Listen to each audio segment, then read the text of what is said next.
Hello दोस्त, RRB LP technician की भर्ती नहीं आया है, लोगों का क्वेरी है। तो शायद टेक्नीशियन की भर्ती अलग से आ सकता है। और इस बार पैटर्न पता नहीं चल रहा है कि क्या हो रहा है, इतना कम वैकेंसी क्यों आ रहा है, आरआरबी बिलासपुर की वैकेंसी ज़्यादा क्यों है। तो मैं एक सजेशन दूंगा कि सबसे ज़्यादा फॉर्म आरआरबी बिलासपुर में ही आएगा, ये तो फैक्ट है।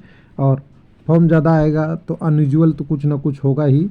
तो मैं जनसाधारण कैंडिडेट को बताना चाहता हूं जिनका प्रिपरेशन एक नॉर्मल लेवल पे है, बहुत एक्स्ट्रा है तो आप कहीं भी अप्लाई करेंगे आपका सिलेक्शन होता है। लेकिन अगर आपका सिलेक्शन थोड़ा सा दिक्कत है, आपकी थोड़ी सी वीकनेस होती है, कई कई पॉइंट पे आपने क्रैक नहीं कर पाते, लेकिन कंपटीशन में बने रहते हैं, 2-3 बार वेटिंग में आ चुके हैं, वैसे कैंडिडेटों को मैं थोड़ा सा सजेशन दूंगा कि बिलासपुर से आप दूर रहिएगा, क्योंकि यहाँ फॉर्म सबसे ज़्यादा भरे जाने वाले हैं। ऑनलाइन एप्लीकेशन शुरू हो गया है, वो डिटेल कल ही आ गया था, लेकिन लिंक 12 बजे के बाद ओपन हो गया। दूसरा, मैंने एक कल वीडियो बनाया था ITI diploma BS BTech competition. कुछ लोगों का कहना है कि आईटीआई वाले को डिमोटिवेट कर रहे हैं, हालांकि मैंने कोशिश यही किया था कि आपको बता दूं, अपनी गाड़ी की चाबी हैंड ओवर करने से पहले आपको बता दूं कि इसमें पेट्रोल कम है और ये 50 किलोमीटर तक ही चलेगी। तो यानी ध्यान रखना आपको ये ज़रूरी है कि अगर पेट्रोल 50 किलोमीटर है उससे पहले फ्यूल भरना है।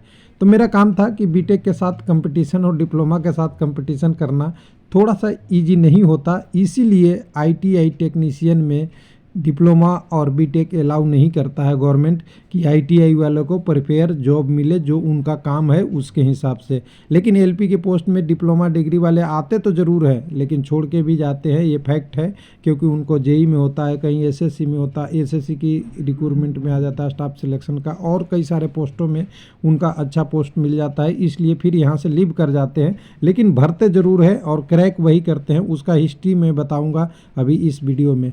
साथ में आपको एक चीज़ और सजेशन देना चाहूँगा, मेरा कहने का मतलब ये नहीं है कि आईटीआई का कंपटीशन डिफ़िकल्ट है तो सिलेक्शन नहीं होता। मैंने शुरू से बोला है कि 5 से 10% कैंडिडेट होते हैं, उनको यूपीएससी में भी बैठा दो तभी उनका सिलेक्शन होता है। ऐसा नहीं होता कि आईटीआई किया है तो कैंडिडेट का सिलेक्शन नहीं होता।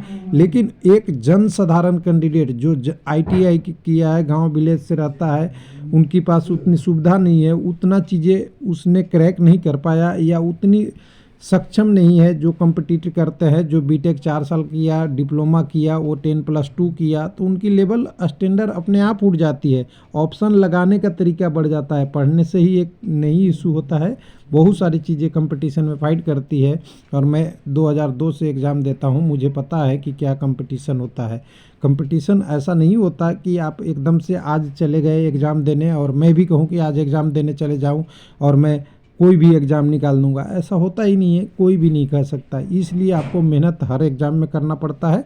और डिमोटिवेशन वही लोग होते हैं जो पढ़ने के लिए बहाने नहीं बनाते। मतलब ये ऐसा है, वो कहेगा तो मैं ये डिमोटिवेट हो जाऊँगा, अरे वैकेंसी आई है, एक वैकेंसी होगा तभी भरना है, 5000 होगा तभी भरना है, 5696 है तभी भरना है, और 50,000 होता तभी भरना है। इसका मतलब है, कहने का मतलब है कि आईटीआई डिप्लोमा टेक्नीशियन की अगर वैकेंसी तीनों का एक साथ आई है तो आपका प्रिपरेशन लेवल हाई होना चाहिए, ये मेरा कहना है। अगर प्रिपरेशन लेवल हाई नहीं करेंगे तो आपका जॉब कोई और ले जाएगा। बाकी आपकी मर्जी, आप मोटिवेट हुई डिमोटिवेट हुई है, क्योंकि कैंडिडेट का मकसद होता है, हो सकता है वो डिप्लोमा वाले हो आईटीआई बन के कमेंट कर रहे हो, या आईटीआई वाले हो बीटेक वाला बन के कमेंट करते हो, तो ये सब चीज़ें पे हमें ध्यान नहीं देना। तो चलिए एक एक चीज़ देखते हैं। सबसे पहले वैकेंसी टेबल में सबसे पहले आप अनयूजुअल यहाँ पे देखेंगे। सबसे पहले हम अनयूजुअल क्या देख रहे हैं, अनयूजुअल ये है कि आरआरबी बिलासपुर एक छोटा सा जोन है जिसमें सेंट्रल रेलवे की 124 और 1192 यानी 5696 का टोटल अगर यहाँ से देख ले तो ये 1300 मान ले, और इसको मान लीजिए 116, एक 13 1400, 1416 वैकेंसी लेके बैठा है, यानी 14 तिया 42, 1/4 वैकेंसी आपकी बिलासपुर में है। आरआरबी बिलासपुर, जहाँ पे 1/4 वैकेंसी है तो कैंडिडेट भी उसी हिसाब से अप्लाई करेंगे और यहाँ पे कंपटीशन लेवल बढ़ जाएगा। यानी जितनी पोस्ट है उसका 25% पोस्ट आपको बिलासपुर में केवल है, जो बहुत अनयूजुअल है। बड़े बड़े बोर्ड इनके आमने फेल है। जो नॉर्दर्न रेलवे चंडीगढ़ देखेंगे तो पिछली 66 वैकेंसी है। मान लीजिए कहते हैं लोग कि मैं ITI का हूँ, बीटेक के साथ कंपटीशन करूँगा। मैं एसी कम्युनिटी को बता रहा हूँ, 2 पोस्ट है, कर लीजिए कंपटीशन। 4 पोस्ट है ST के लिए, कर लीजिए कंपटीशन। 12 पोस्ट है OBC के लिए, कर लीजिए कंपटीशन। EWS के लिए 6 पोस्ट है, कर लीजिए कंपटीशन। और इनमें से भी एक सर्विसमैन वाले 6 हैं, तो हो सकता है इसमें से एक हो, 2 हो, 1 हो, EOR में 1 हो, तो ये भी ले जाएंगे तो आपके पास बचेगा घंटा बजाने के लिए जगह। और चंडीगढ़ जैसे जोन में कौन अप्लाई करना चाहेगा बताइए। अब यहाँ पे इस वैकेंसी में कौन अप्लाई करना पड़ेगा। इससे ज़्यादा तो टेक्नीशियन की पोस्ट आया करता था या जो भी होता था। तो कुछ लोग समझ नहीं रहे, कह रहे हैं कि मैं ITI का हूँ, डिप्लोमा के साथ कंपटीशन कर लूँगा। उनका टेक्निकल अच्छा रहता है, नॉन टेक वीक होता है, जो CBT 1 में बीट कर देंगे। तो चलिए आपकी प्रिपरेशन अच्छी होगी, हो सकता है, लेकिन सभी कैंडिडेटों का ऐसा नहीं होता है। उसी तरह अनयूजुअल देखिए, चंडीगढ़ सबसे डिफ़िकल्ट जोन हो गया, यानी डेंजर जोन की बात करें तो चंडीगढ़ आप देख लीजिए। उसके बाद और सारे जोन है। चेन्नई में तो आपकी वैकेंसी 148 है और पहले लोग हर आदमी चेन्नई भर लेता था। इस बार तो एकदम बिल्कुल साउथर्न रेलवे डेंजर जोन में चला गया। NFR में 43 वैकेंसी है, भरिए कंपटीशन लीजिए। क्या लीजिएगा कंपटीशन, किसी का 6 है, किसी का 7 है, किसी EWS का 4 है। EWS में 4 है तो क्या ITI वाले को 4 देगा? लगता है बीटेक वाले खाली बैठे रहेंगे और डिप्लोमा वाले खाली बैठेंगे? तो नहीं, जिनकी प्रिपरेशन है उन्हीं का होगा। और ये कट ऑफ कहाँ जाएगा आप भी सोच सकते हैं, आपको अनुमान लगाना है।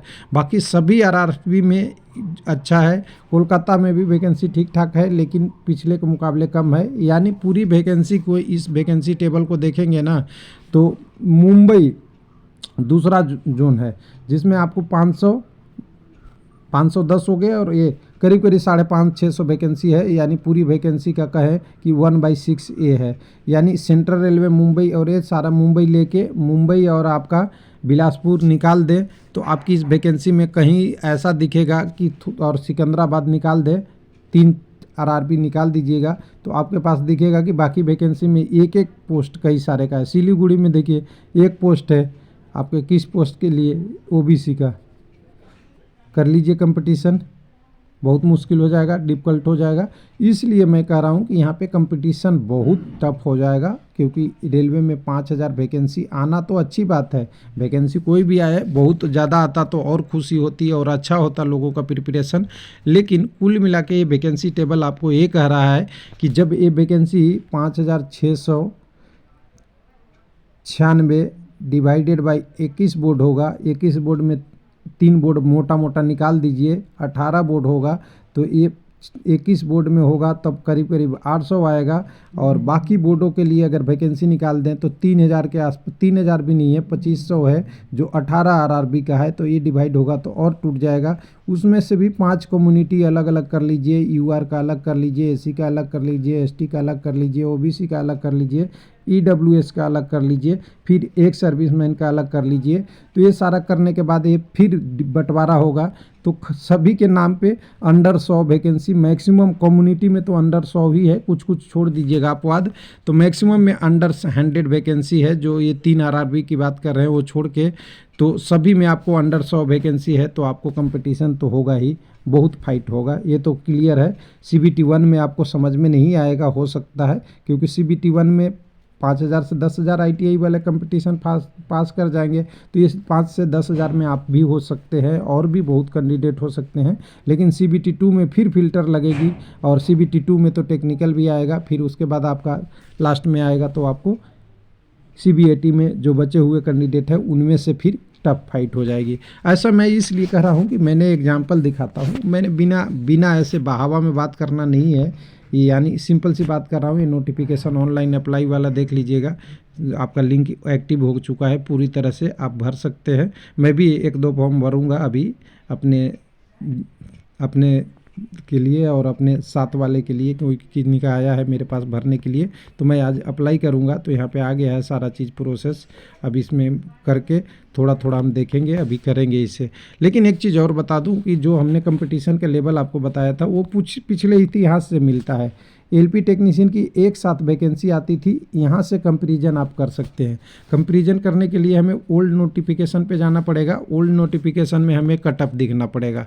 कटअप से ही तो पता चलता है कि क्या होता है फाइनल में जाके। फाइनल में जाते जाते ही तो पता चलेगा, तभी तो आपको पता चलेगा कि मेरा पावर कितना था और लोगों का कितना पावर था।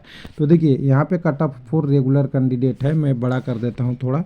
ये आया है डेट 6/6/19 का, ध्यान से देखिएगा। रेगुलर कैंडिडेट का कटअप है, ये कटअप मैं निकाल रहा हूँ, कोई इसमें अलग अलग नहीं है, सभी आरआरसी का आप देख सकते हैं, किस आरआरसी का। तो मैं ये कटअप निकाल देता हूँ रेगुलर कैंडिडेट्स। तो यहाँ पे देखिए ऊपर के जो पोस्ट है ये सारे पोस्ट है आईटीआई के लिए, जिसमें डिप्लोमा और बीटेक अलाउ नहीं है। इसका कटअप देखिएगा। और नीचे में देखिएगा, नीचे में जो आ गया तो नीचे में आपका आता है एलपी टेक्नीशियन का, एलपी टेक्नीशियन का में एलपी पोस्ट का। इसका कटअप देखेंगे सभी कम्युनिटी के लिए, तो सभी कम्युनिटी में आपको इसका कटअप आपको एक लेवल से दिखेगा कि अगर 25 नंबर पे कोई सेलेक्ट हो जाता है किसी भी पोस्ट का, चाहे वो एल्डर हो चाहे टर्नर हो, और कि उसी कम्युनिटी में 48 में होता है, तो ये देखिएगा डिफरेंस कितना होता है, 20-22 नंबर का। उसी तरह यहाँ 42 पे होता है, यहाँ 72 पे होता है, डिफरेंस यूआर में 30 नंबर का। सभी कम्युनिटी में आप कटअप देखिएगा ना, तो आपको कटअप सीधा सीधा दिखेगा कि आईटीआई टेक्नीशियन का जो आईटीआई वाले कैंडिडेट होते हैं, जी एवरेज भी कैंडिडेट होते हैं, उनका सिलेक्शन आईटीआई में हो जाता है टेक्नीशियन में, एलपी में नहीं होता है। इसका कारण है बीटेक और डिप्लोमा वाले। तो जो कैंडिडेट कहते हैं डीमोटिवेट हो रहे हैं, वो कहिए, हम कहेंगे मोटिवेट हुई है।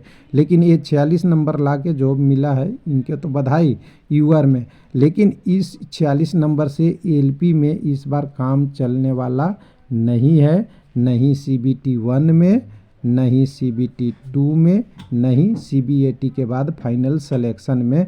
ये लिख लेना। और ये कटअप की बात करें तो कटअप देखिए किसी भी स्टेज में, किसी भी कम्युनिटी का 55 से 60 से नीचे किसी भी स्टेज में नहीं आने वाला है। चाहे पेपर कोई भी बना दे, किसी लेवल का बना देगा, तो 55-60 तो मिनिमम रहेगा। ये मिनिमम देख लीजिएगा, लिखना ये। कुछ लोग कहते हैं यही कटअप मिनिमम है, मैक्सिमम क्या जाएगा, 80 जाएगा, 75 जाएगा, 90 जाएगा, ये नहीं मैं बोल सकता अभी, क्योंकि कैंडिडेट को फॉर्म भरना चाहिए, अप्लाई करना चाहिए, मेहनत करना चाहिए। मैक्सिमम कटअप की कहानी जब जाएंगे ना तब मुश्किल पड़ जाइएगा। लेकिन अगर आपकी प्रिपरेशन में 60 नंबर से नीचे आ रही है तो आपको अभी जी भर के मेहनत करने की ज़रूरत है। मैं ये कह रहा हूँ, ये है मोटिवेशन, ना कि हम गलत चीज़ बता दें कि आपको 20 नंबर में सिलेक्शन हो जाएगा और घर में तकिया लगा के सोए रहिए और फॉर्म भर दीजिए और फाइनल सिलेक्शन का इंतज़ार कीजिए। ये है डीमोटिवेशन। इसलिए मैंने बताया था कि आईटीआई वाले कैंडिडेट डिप्लोमा और डिग्री के साथ कंपटीशन करने के लिए तैयार रहें। अगर तैयार हैं तो ऑल इन वेल। इससे अच्छा क्या हो सकता है कि कोई भी कैंडिडेट कहता है कि मैं तो किसी से कंपटीशन फाइट कर सकता हूं, वो अच्छी बात है, चाहे कोई भी कम्युनिटी का किसी भी क्वालिफिकेशन का कैंडिडेट हो। लेकिन अगर आप बिना जाने हुए कि 50 किलोमीटर चलने वाली गाड़ी में पेट्रोल इतना ही है और मैं इसको रेस देते हुए 100 किलोमीटर की तरफ ले जाऊंगा, तो कहीं रास्ते में मूंगफली खाते हुए ही मिलेंगे। थैंक यू, धन्यवाद।